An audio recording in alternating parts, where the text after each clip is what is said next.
Hello, I'm Eric Snodgrass, Principal Atmospheric Scientist at Nutrient Ag Solutions, and I want to thank you for watching this weekly Ag Weather Update brought to you by the Farm Credit Associations of North Carolina. We begin first by taking a look at the flow of the jet stream here at the beginning of the week. We have this highly amplified, what we call omega pattern that's sitting just off the west coast.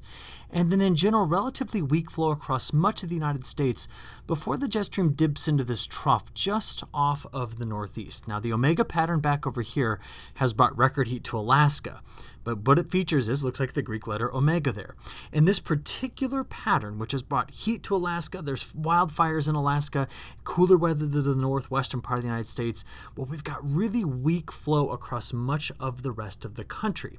And the big questions we have to answer in this particular video is, how is this flow pattern changing over time, and is anything forming underneath this upper level flow pattern that will be of major interest to us in the Carolinas?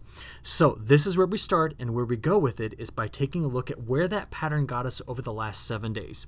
We know that throughout much of the last month we've carried quite a warm bias across the southeast, especially parts of the Carolinas, where we've seen high temperatures getting deep into the 90s and in some locations in triple digits. Well, that high over low or omega pattern, which we just talked about, has really helped keep the last 7 days quite warm as well. Now, as we press forward in the forecast, remember, since the beginning of March, this region, really focused in here on the southeast and the Carolinas, it has been the one region that has had very consistent warm temperatures with time. And as a result, we are way ahead on the accumulation of green degree day units in this area. Well, the question is there change coming? Well, what has happened since May 1st is we have this thing called the North Atlantic Oscillation. And the North Atlantic Oscillation is always an interplay between what's going on over Greenland and just to the south of Greenland here. Well, we've been in the negative phase of the North Atlantic Oscillations, like I said, since the beginning of May. You can actually see it up here. And we are starting to see some transition away from the negative phase back up more toward neutral. And that's significant for the Carolinas because this is what's helped keep our highly amplified pattern in place for some time. So take a look at this. Over the next 5 days, if we look at our temperature patterns here, just comparing them to normal, we actually see we're expecting near average temperatures. So what does that mean? Upper 80s and lower 90s for temperatures. Even as we move into the 6 to 10 day time period, we do see a slight warm bias in the Carolinas, but overall the flow pattern is going to be featuring a more broad jet stream path that looks something like that, featuring a ridge in the middle part of the country. But there's something significant that's happening to the south of it right in here that we have got to be talking about in this forecast video. Just to kind of complete our picture here of looking at temperatures, I want to take you all the way out to the 11 to 15 day time period. So we have the GFS model on the right and the European model on the left. Both the GFS and the European model are in very good agreement up through day 10, but you can actually see that when we get this out a little bit beyond that, there's a slightly different picture. But for the Carolinas, overall, we're keeping things very much similar in both models. And what I'm saying is, expect a slight warm bias even as we progress into the middle and end of July. Now, that is where the change is taking place, because if you remember from some of my previous videos, we had been suggesting that the upper level flow pattern was going to do something a bit more like this with time. And I saw this broader trough feature sitting in through here. Well, with time, the jet stream has actually shifted a bit north. It is now here. And that trough feature has flattened out. And overall, what did that do? That removed the probability of us having a cooler mid to end July, and has now got us back on a track like we've seen throughout much of this year of this more persistent warmer pattern. Okay, that's what our temperatures are doing in the near term. What about precipitation? Well, over the weekend, we had this dominating high pressure center sitting right in here. And there was actually a weak upper level low that kind of sat and kind of spun right here to the south of it. And one of the things that did, especially in the day on Sunday, was brought a lot of thunderstorms with tropical moisture as their source. And we saw some very locally heavy rains in parts of North Carolina. Now, some folks in North Carolina didn't get anything out of this, but other folks saw some very brief but locally heavy rains, some locations getting up to 2.5 to 3 inches of rainfall. Well, we have got to watch where this high pressure system's going and what's going on with this upper level low. Because you're actually going to see with time, it's going to sink a bit farther to the south, get here into the Gulf of Mexico, and that's where things get very interesting. Meanwhile, while all this is happening, way off of the screen, way over here, there's a dominant area of higher atmospheric pressure, and that is going to really influence where our moisture is coming from. Let me show it to you here. It's sitting right there, and the trade winds are coming right here out of the Atlantic over into this area. And do you see this boundary in through here? This is going to sit right over parts of the Carolinas in the coming days and will be a source of lift in the atmosphere to bring some of that tropical moisture up into the atmosphere and make a lot of showers and thunderstorms activity out of it. But we got to watch a couple of other very subtle things at the same time. So let me just show you first what we're expecting over the next week. We can see that in general, across much of North Carolina, we're picking up between 1/2 and 1.5 inches of rainfall, higher amounts as you get closer to the coast. But when you look at this, remember that a lot of this will be coming with the showers and storms over the next few days. And then again with another push of moisture toward the end of this week and weekend. Now let's talk about it and kind of break it all down. Before we do that though, look at the bigger picture here. We can see that that feature that was sitting here over the weekend is expected to drop into the Gulf of Mexico and potentially become a tropical system that goes up into the Louisiana-Texas border. Now, still feeding on moisture from that big high pressure center way off the picture here, we can see that the coastal North Carolina could be picking up more precip, and we have to watch carefully where this next system goes. This is what the National Hurricane Center is looking at right now. They have been talking about how tropical activity, thunderstorms that are sitting here with tropical moisture in them, will eventually work their way down here into the Gulf of Mexico. And as they do, the ocean temperatures there, I'll show you in a few minutes, are very, very warm, and this will trigger the development of a tropical system. Now, as you've been watching my videos, I have talked about how the tropical Atlantic over here has largely been shut down for much of this season. We've had a lot of dust coming off the Sahara.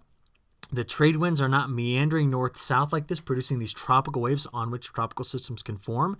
But the ocean temperatures have been warm, and going all the way back to July the 4th, we started to see the model runs picking up on this particular feature. It's going to feed on a boundary that sits right in through here, and as it does so, it could produce our next named tropical system. Now let me show you where those tropical thunderstorms were on Sunday, because they extended all across much of the southeastern. You can see some of those storms right here really blowing up. Watch this animate again here, starting off on Sunday, right there. A lot of tropical energy in these thunderstorms, producing some very locally heavy rains. But it's this little swirl you see in this area that's going to be sliding down here, and then eventually working its way, feeding on the very, very warm ocean temperatures that are in that area and hitting Texas and Louisiana. Now, again, it's sitting right here right now, but look at the spread in the forecast track. Now, why I bring this up to the Carolinas? Well, this could have a major impact on heavy precipitation through a big section of the Cotton Belt and the Peanut Belt. And as it moves through that particular area, it will be affecting the crops that we also grow in North Carolina, although we're not expected to get anything major out of this particular system. It'll affect crops grown in other states that we're in competition with. And when I say the ocean's warm enough, I'll just kind of highlight for you this region. Everywhere inside of this, ocean temperatures are more than warm enough to support the development of even a hurricane. They just need to be 26 degrees Celsius or warmer. That's about 80 degrees Fahrenheit. And we can see that while right now, today, much of our upper level support for tropical activity is here in the Eastern Pacific, where we currently have 2 tropical systems we're watching.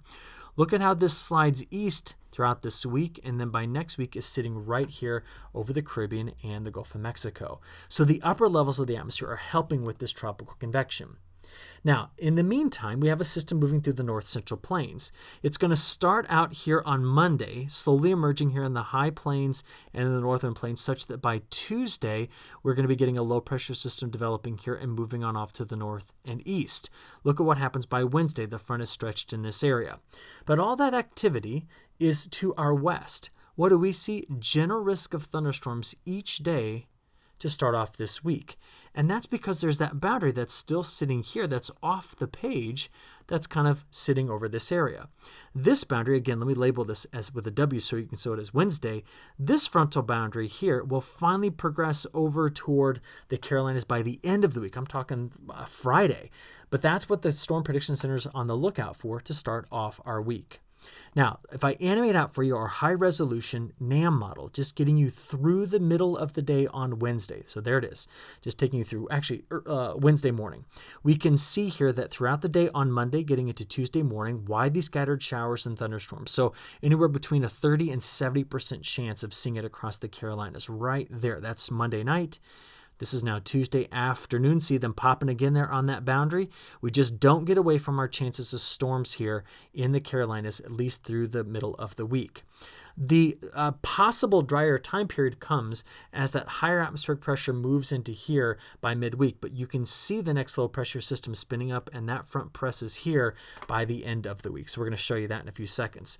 Meanwhile, that upper level disturbance, even though it was quite subtle, has moved into the Gulf of Mexico, and you're going to see next that that system is going to be moving over towards Texas and Louisiana. Here it is. Starting off early in the morning on Monday, widely scattered showers and thunderstorms. Here's the big area of higher atmospheric pressure. Pressing play, you can see that through Monday night, which is now. This is getting into Tuesday morning. Tuesday afternoon and Tuesday evening, we still see the chance of widely scattered showers and storms across the Carolinas. At this particular time, though, high pressure starts to move in for Wednesday. See that? And our chances of storms do dissipate, although still there, they do dissipate on Wednesday into Thursday. But by the time we get into Thursday afternoon and evening, we've got a couple things going on. The broader front from the system that moved through the north central plains is now hitting the Carolinas. So Thursday evening, there's our increased chance of showers and thunderstorms, and that moves into the day on Friday. See it there? But what you're probably watching is the tropical system that the operational European model has pulled out of the Gulf and sent over here toward the Texas-Louisiana border. Now, we don't know what the strength of this is going to be. We don't know its exact placement, but it's something to be watching. Current model runs sweep this right up into the midsection of the country. See it there? So not back over toward North Carolina, but it's something to be watching because we now know that there's pretty solid evidence that this particular part of the tropical Atlantic, including the Gulf of Mexico and Caribbean, is primed for making a storm system like this. Now, what's the upper level flow pattern doing as we stretch this forecast out beyond the next 7 days? Pressing play here, we see that there's a couple of features to watch. This, again, is the low pressure system moving through the north central plains that will impact us by the end of the week. Here's the upper level trough that is leaving that lingering boundary that goes through North Carolina for the first 3 days of this week. Then you're going to notice as I get you out here to Thursday into Friday, here is the reflection of the tropical system that will be going over toward, well, Texas and Louisiana. It's beyond this that I want you to see what's going on. Some high latitude blocking, which means in the northerly latitudes up here, is basically relaxing a little bit. And what I mean by that is we're taking the jet stream, which at one point was forecast to be doing something like this, and now we're just pushing it a little bit farther north. And now the flow pattern is a bit less amplified, and we see that the heights are rising in this area. Translation, that's why we saw the 6 to 10 and the 11 to 15 day forecast time period showing a slight warm bias. Whereas in previous forecast videos, I had showed you that we expected middle of the month of July to the end to actually be much closer to normal. Looks like we're going to actually go back into a bit of a warmer pattern, slightly above average in terms of temperatures. Now, what this pattern isn't, it is not a massive ridge sitting over the southeast, which scorches us, which brings in massive drop. Nope, it's not that. The main ridge axis is actually back here. This is just a pattern that features a jet stream that's retreated farther to the north and therefore brings in warmer air from the south. That's what I want you to interpret from this particular pattern. In terms of overall precipitation, we do see one important difference. The European model is wetter for the Carolinas than the GFS. Over the next 15 days, that's the maps that you're looking at here. Because of that lingering boundary sitting in through this area, we're going to be seeing more thunderstorm activity than not. Again, we see the European model taking that tropical system right in through this area. The GFS does agree with that somewhat, but there are some differences out in the next 15 days. The European model, which is the better performer right now, is showing the slighter, wetter bias. It won't be wet every day. Chance of thunderstorms every day, though, but slight wetter bias, okay? Major differences between the models. I now want to show you what the latest long-range European model says. This came out last Friday. We're now looking at August. Now, this is quite interesting. Major difference between last month's run and this month's run. We now see warmer temperatures here across the southeast. Even this region in the midsection of the country, which was much cooler last time, is now warmer. And what I'm starting to get concerned about is that the long-range European model is actually bringing in a drier sector in through here as well. Now, it's very difficult to trust these longer-term projections of precipitation. And the reason why I say that is because we have no idea, looking out this long, what tropical activity will do, which means we could have a tropical system. Remember, I hate to say it, but remember Florence last year? Remember what we got out of Michael? Remember what we've seen from these tropical systems that come up like Matthew? These are not forecast by these models months in advance. They can't do it. So we have to be on the lookout for both of these things. And I'm just telling you, the tropical Atlantic is ready to make tropical systems. Okay, it can do it. But we're going to have to watch out to see if with time our flow pattern features something a bit more like this. If we do feature a ridge more often than not sitting over the southeast, that could make for the end of our summer to be a much hotter and potentially drier one. Low confidence in that analysis. Low confidence in that analysis right now. But it is something to be on the lookout for. There is actually better evidence to suggest that this doesn't happen this way. But right now, because of the low confidence moving forward, that's why we produce a video every week to kind of keep you on that 2-week time horizon as to how things are changing. Okay? Just to finish this up, I want to give you a quick global tour to let you know what we're seeing around the world. We're going to start first in South America.